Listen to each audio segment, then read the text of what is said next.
La comunidad de anime está cargada de distintas opiniones, algunas muy positivas, otras negativas, neutrales e incluso hay otras cargadas de odio.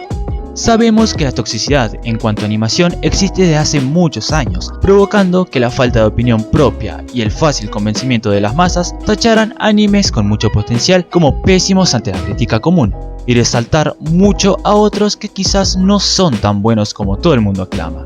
Esto suele pasar en todo tipo de anime, pero principalmente esto ocurre en el enfoque del género shonen, y siendo aún más específico en los de pelea. Esto ocurrió en estas fechas por el año pasado, en la temporada de verano, donde se empezó a emitir un anime que, bajo una gran cantidad de factores, provocó que la crítica hacia el mismo sea de las peores que he visto en este género, desprestigiando todo lo bueno que esta presenta. Dicho caso es el de Fire Force. Fire Force o Any no Shoubutai es un shonen de peleas escrito e ilustrado por Atsushi Okubo, publicado en formato manga de 2015 y animado por David Production en julio de 2019. Esta historia se centra en Shinra Kusakabe, un joven pirotécnico de tercera generación que ganó el apodo de Huellas de Diablo por su habilidad para encender sus pies a voluntad, quien se une al escuadrón Fire Force 8 compuesto por otros usuarios de la llama que trabajan para poner a descansar a cualquier infernal que encuentren. Cuando de repente aparece una facción misteriosa, Shinra comienza a descubrir la causa del trágico incendio que mató a su familia 12 años atrás. Con esta sinopsis dicha, me presento. Soy Kus y hoy me encargaré de explicarte qué ocurrió con este anime que provocó las malas críticas y mala valorización del mismo. Pero antes de empezar a hacerlo, debo recordarte algunas cosas. Este video puede contener spoiler, quizás no significativo, pero te podría arruinar alguna sorpresa o la experiencia de verlo. Otra cosita más, si llegaste hasta este punto, parece ser que mi contenido te ha llamado la atención. Si es así, no olvides ver mis otros videos y suscribirte para estar al tanto de los próximos. Sin más que añadir, empecemos con el desarrollo del tema.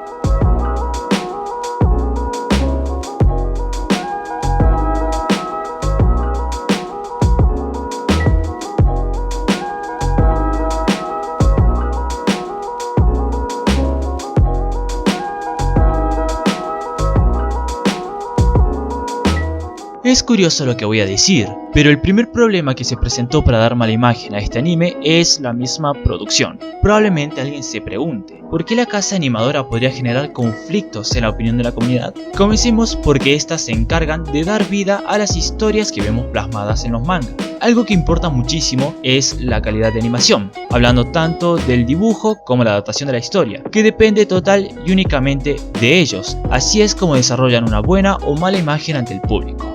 El estudio de animación a cargo de este anime es David Production, uno de los estudios con buen renombre, con una calidad bastante buena de animación y con títulos de agrado para la mayoría del público. Si todo esto está a favor de este anime, ¿cuál fue el problema? Bien, este estudio de animación tiene un gran catálogo de anime emitido, pero en particular este es bien conocido por su trabajo en la franquicia de JoJo's Bizarre Adventure. En primera instancia esto no suele ser un problema, pero sí llega a serlo cuando la mayoría de seguidores de dicho estudio son fanáticos de un solo título. Sabemos que la toxicidad viene de diversos grupos y desde hace mucho tiempo, como por ejemplo el clásico Goku vs Naruto, hasta los fanáticos de una sola franquicia que la defienden a morir, siendo este el caso de un gran número de seguidores de JoJo's. Cuando David Production anunció la producción de dicho anime, a algunos fanáticos no les importó que ellos estuvieran trabajando en esto, sino que empezaron a insistir por la continuación de la franquicia de JoJo's por todos lados, esperando respuesta por el estudio y empezando a desvalorizar este anime aún sin haber sido emitido, tirando comentarios de hate tanto cargados de insultos como otros que lo desprestigiaban de manera indirecta. Con esto no quiero decir que toda la comunidad de este anime sea tóxica, sino que, como fanáticos de cualquier cosa, algunas personas dentro de esta suelen ceder a atacar de manera directa lo que no les agrada, adquiriendo un comportamiento infantil y dando una mala imagen a la comunidad que pertenecen. Como tal, esto provocó que un reducido número de personas decidan no ver este anime a modo de protesta por no obtener la continuación que tanto anhelaban de su franquicia favorita. A pesar de este pequeño contratiempo y no tan impactante problema, el primer episodio se emitió dando una increíble imagen de lo que podría ser uno de los mejores shonen de peleas de la actualidad, creando una cantidad inmensa de hype por la animación fluida, los dibujos que simulaban casi a la perfección el curioso estilo de Okubo y las increíbles canciones de apertura y cierre, logrando llamar la atención de muchas personas y un gran número de cantidad de apoyo tan solo emitiendo un episodio. Sin embargo, esto no fue suficiente para que la comunidad que había dejado de lado este anime decidieran darle una oportunidad.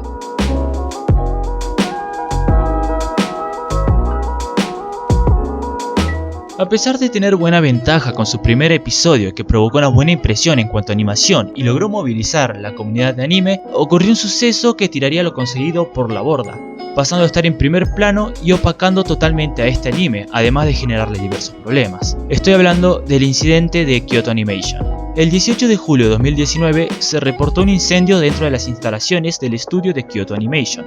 Este parecía haber sido provocado con gasolina por un sujeto que alegaba un robo de su novela por parte de esta empresa, creando un incendio devastador que dejó un total de 36 fallecidos y una gran pérdida material por parte de la empresa, siendo casi irrecuperable. De esta manera, el estudio productor de Fire Force, a modo de respeto por lo ocurrido, decidió postergar una semana la emisión del episodio número 3, debido a la sensibilidad de la situación, perdiendo un poco el dinamismo que este anime llevaba desde el primer episodio. No solo eso, como efecto colateral, David Production decidió modificar y censurar dicho episodio, principalmente por una escena donde Juggernaut pierde el control de su poder de fuego y provoca un bombardeo a un edificio, incendiándolo y dificultando aquellos juegos de bomberos novatos, abandonando así todo lo que sería la acción de este episodio, al desarrollarse en un lugar con poco impacto y con misterios poco desarrollados, siendo uno de pura charla que empezaba a frenar aún más el frenetismo que se había presentado en el primer episodio y alejando al público que deseaba ver acción como la que recibieron en primera instancia. Con esto dicho, el asunto de fuego y animación pasó a ser un tema bastante delicado en Japón durante un periodo de tiempo, provocando que el anime se ha dejado de lado, además de que el lanzamiento de su primer Blu-ray no fue nada bien aceptado, logrando vender una miserable cantidad de 107 copias en una semana, mientras que otros habían llegado a vender más de 17.000 en ese mismo periodo de tiempo. Así es como este anime fue dejado de lado por cuestiones de respeto en Japón y las modificaciones que sufrió su emisión provocó pérdida de público al no obtener lo mismo que recibieron al inicio.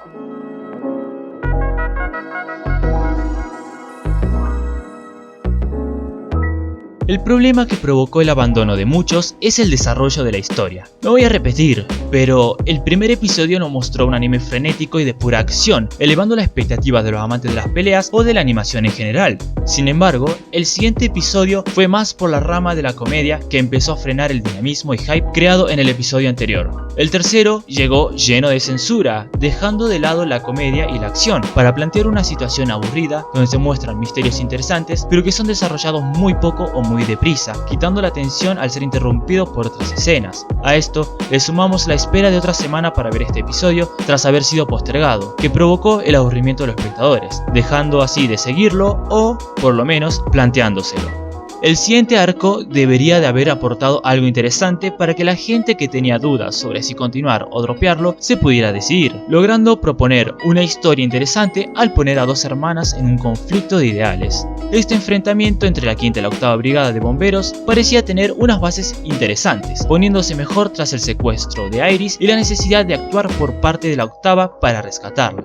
Pero todo esto que habían creado lo más sólido posible terminó de la peor manera que podríamos imaginar, presentando combates desnivelados donde los protagonistas están muy por encima de los demás personajes y la peor resolución de un combate, con un puñetazo que permite cambiar repentinamente la ideología de tu rival, o como me gusta llamarlo, un guionazo. Aquí es donde la comunidad reconoció que la historia dejó de tener coherencia y pasó a parecer un chiste de mal gusto, provocando la gran ola de críticas negativas por ese final mediocre y forzado, el bajón de calidad argumental, las peleas ridículas y el frenetismo del primer episodio que se había perdido e intentaron imitar, sin resultados positivos. Los espectadores que no abandonaron este anime por el ridículo desarrollo, lo hicieron por este otro factor, el fanservice. Desde el primer episodio tuvimos unos toques de este, desde la insinuante postura de Maki hasta verlas prácticamente desnudas en las duchas. Esto parecía haber quedado allí sin más, pero apareció el terror de los haters del fanservice, Tamaki Kotatsu. He dicho que este tercer capítulo tuvo bastante censura, pero solamente al fuego, porque el fanservice es lo que reinó en este, fue el enfoque principal del capítulo y fue lo que dejó una peor impresión de este anime. Tamaki, bajo la excusa de su síndrome de suerte de pervertida, fue el punto de quiebre de muchas personas, ya que aparecía para crear las situaciones más ridículas simplemente para mostrar desnudos. A esto le añadimos su personalidad, presentándose como un carácter que intenta ser fuerte, pero que deja de serlo, convirtiéndose en uno más insoportable. Este factor ya había dejado claro que este anime no era nada serio y que era más basura del montón. Algunos valientes decidieron continuarlo, así es como llegaron a ver cómo este personaje se desprende de su ropa sin motivo alguno y de una manera que no tiene ni una pizca de sentido. Pero creo que todos dijimos que esto era muy estúpido cuando vimos que no solo recurrió a sexualizar a una joven de 17 años y a una mujer adulta, sino que también a una monja. Este es el punto donde la mayoría empezó a preguntarse, ¿en serio existía alguna necesidad? Y terminó por abandonar este anime en el capítulo 5, debido al exceso de fanservice que acarreaba, siendo este el mayor pretexto para dejar de verlo, por el disgusto que causó a todos los públicos. Estos son los problemas detonantes de la crítica negativa y desvalorización de este anime, existiendo factores externos como internos que hicieron de este uno de los peores valorados en la comunidad y en el género. Como cierre del tema, no todo lo que se ve en este anime es malo. La personalidad molesta de Tamaki que presenta al comienzo pasa por un buen desarrollo a lo largo de los siguientes episodios, quitando esa molestia de por medio, pero esto también desencadena el inicio de la verdadera historia, llegando a explicar mejor los misterios planteados en el tercer episodio y creando otros aún mejores. Otra cosa, en los siguientes episodios a este se logra recuperar la calidad, frenetismo y dinamismo del primer episodio, incluso diría que es mucho mejor.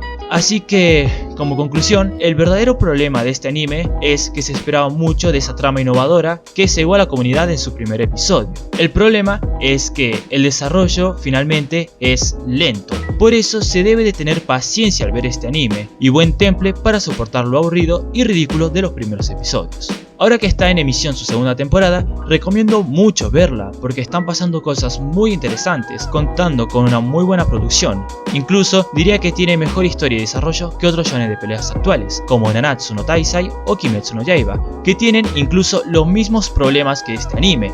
Fanservice excesivo y asqueroso en el primero y personajes insoportables para muchos en el segundo, pero que de todas formas están mejor valorados que este. Así que, si son fanáticos de una de estas franquicias, recomiendo no ser hipócrita y no desvalorizar este anime, porque todos tienen sus problemas, y en este, yo presenté los de mi shonen de pelea favorito.